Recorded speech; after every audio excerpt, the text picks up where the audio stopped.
我哋喺生活裏面，總係好努力咁去追逐同埋擁有好多嘢，好多時都會以為呢啲一切都係純粹屬於我哋自己嘅成果。但係，你有冇試過停落嚟諗下，其實我哋生命中所有嘅一切，背後係咪有個更偉大、更深層次嘅愛同源頭所賜予呢？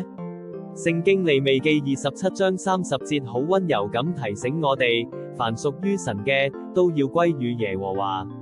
呢句經文好清晰咁話俾我哋知，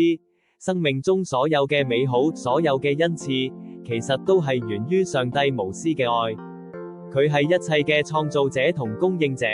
我哋只不過係佢嘅管家，被賦予去好好珍惜同運用呢啲禮物。